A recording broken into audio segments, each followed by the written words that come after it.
Salut à tous, bienvenue dans cette nouvelle vidéo. Alors on va évoquer le mercato hivernal, mais on va aussi évoquer le mercato d'été, qui est quand même conjointement, on va dire, en adéquation avec le mercato hivernal, parce que c'est des joueurs qui sont libres de signer avec le club de leur choix. Nono, on va regarder cette liste de joueurs libres, qui sont libres de s'engager avec le club de leur choix. Et préparez-vous, c'est du très très lourd. Je crois que j'ai jamais vu autant de joueurs libres aussi impressionnants que par leur nom. Alors on va commencer la liste, Nono. Alors nous avons Alexander-Arnold, qui est libre de tout contrat. Mohamed Salah, Virgil van Dijk, Alphonso Davies, Joshua Kimmich, Jonathan David, Leroy Sané, Heung-min Son, Kevin De Bruyne, Jonathan Tay, Virgil van Dijk, je l'ai dit, Franck Anguissa, Olivier Boscagli, Tyrick Mitchell, Amad Diallo, Angel Gomez, Dominique Calvert-Lewin, dont Paris était dessus l'année dernière, Kyle Walker-Peters, Lionel Messi, Neymar Junior, Ferland Mendy, Cucho Hernandez, Jarek Garjowski, Thomas Partey, Kenny Tete, Harry Maguire, Christian Nogard, et c'est pas fini, hein, la liste est longue, hein, c'est pas fini. Nous avons, alors Neymar, je l'ai dit, Ola Aina, John Brozovic, Mario Pasquit, Marco Verratti, Tom Bischoff, bon ça on les connaît pas, on va voir Cristiano Ronaldo, c'est du très très lourd, bon après les autres joueurs, non, on les connaît pas réellement, Jorginho, Koke de l'Atlético Madrid, qu'est-ce qu'on a d'autre? Gundogan de Manchester City, Mario Lemina, Paolo Dybala, Alexandre Lacazette, et pour finir, qu'est-ce qu'on a? Ben voilà, c'est déjà pas mal, hein, et on a quoi encore? Voilà, c'est quand même impressionnant, tous les noms que je viens de te citer, Nono. Ben c'est plus qu'impressionnant. Rappelle-toi, il y a quelques semaines, il y a même quelques mois, sur certaines vidéos, on parlait déjà de ça. Bon, ben c'est la mode. Voilà, les transferts vont être de plus en plus difficiles. Les joueurs veulent partir libres. Grosse prime à la signature. Ça les arrange à eux, ça les arrange au club acheteur. Donc voilà la nouvelle mode. Et donc ça va être très très difficile et de vendre et d'acheter maintenant. Alors la première information, Nono, c'est apparu il y a quelques heures.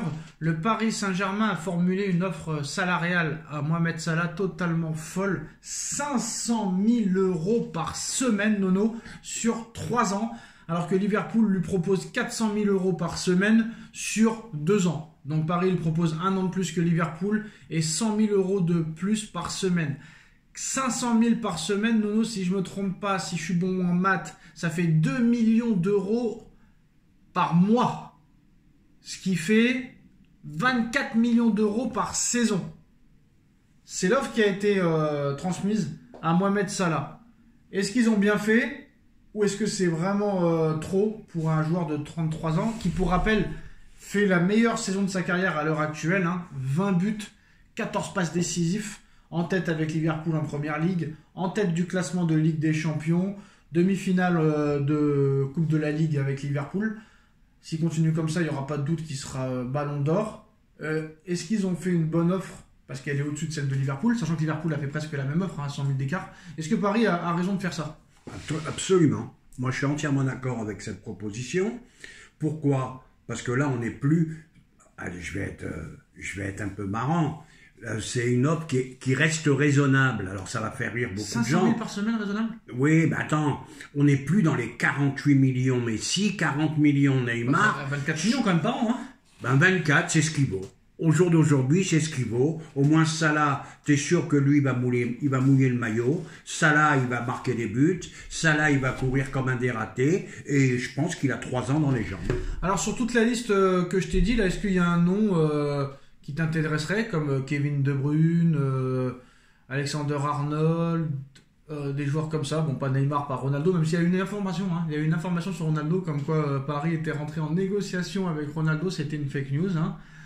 Mais sur tous les joueurs que je t'ai cités là, est-ce qu'il y en a un que tu aimerais bien? Heung-min Son, Kevin De Bruyne, Gundogan, Paolo Dybala, Kevin De Bruyne, quand même, Nono, qui est libre, c'est chaud. Hein. Ah bah De Bruyne, c'était ma priorité numéro 1. C'était l'un de mes joueurs préférés. Là, il est gratuit. Hein. Bon, là, il est gratuit, ok. Joueur très fragile, très souvent blessé maintenant, qui a pris de l'âge. Je prendrai peut-être pas le risque. Donc, je reste dans la politique de jeunes.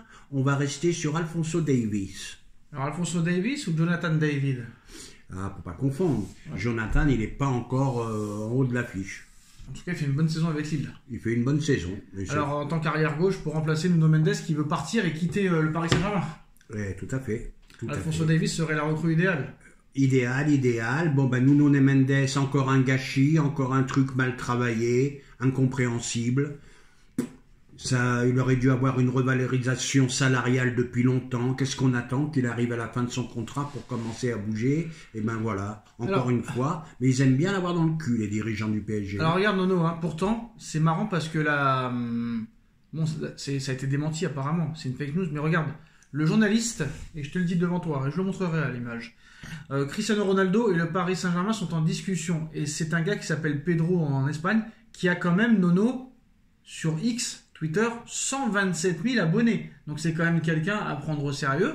Et bah, même ces gens-là ont besoin de dire quand même des choses qui ne sont pas réelles. Mais en tout cas, voilà.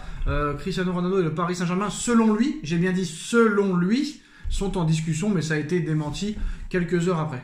Bah, je vais lui rafraîchir la mémoire à ce monsieur, Est-ce qu'il a vu la dernière interview de Ronaldo, comme quoi la Ligue 1, ça valait pas... Bah, il a dit il n'y a que le PSG, donc c'est possible. Que ça valait rien. Bon, puis qui peut croire à ça? Et à un moment, faut s'arrêter. Allez, 40 piges, c'est bon.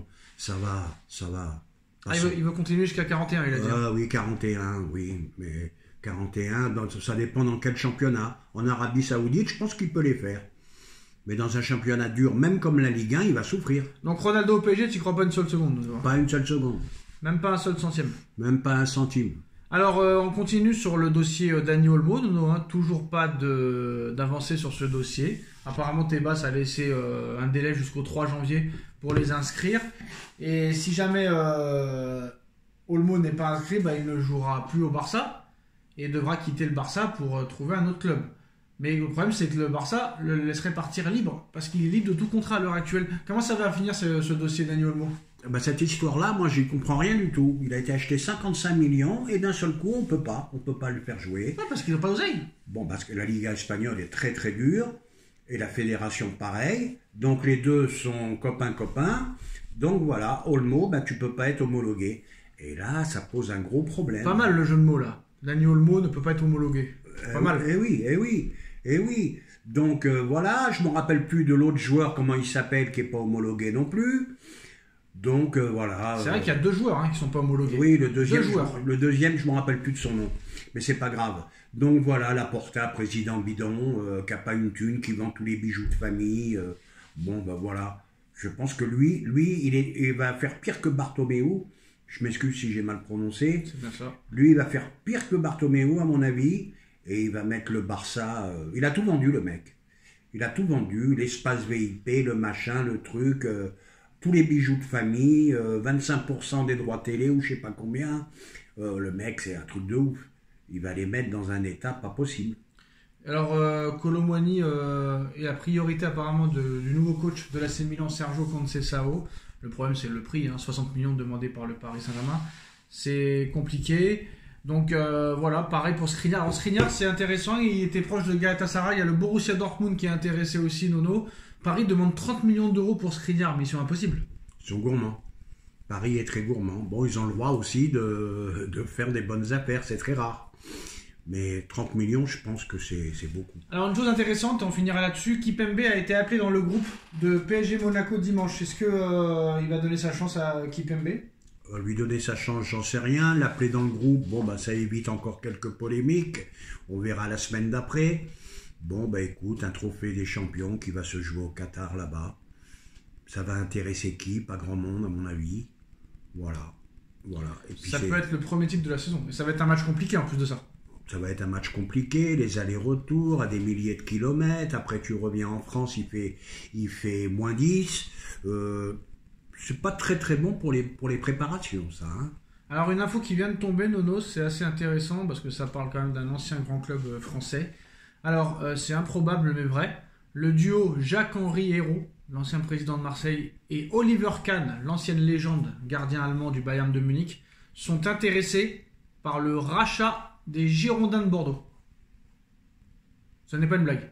Alors, ce n'est pas une blague. Ben, Jacques-Henri Hérault, je vais te dire, on l'a vu en tant que président, c'est une truffe. Non, là, c'est pour le rachat, là, c'est pour acheter. Mais voilà, tu m'as pas laissé finir, c'est un grand financier. Ouais. Voilà. Beaucoup, comment dirais-je, beaucoup de connaissances. C'est un grand financier, grand copain de Macron.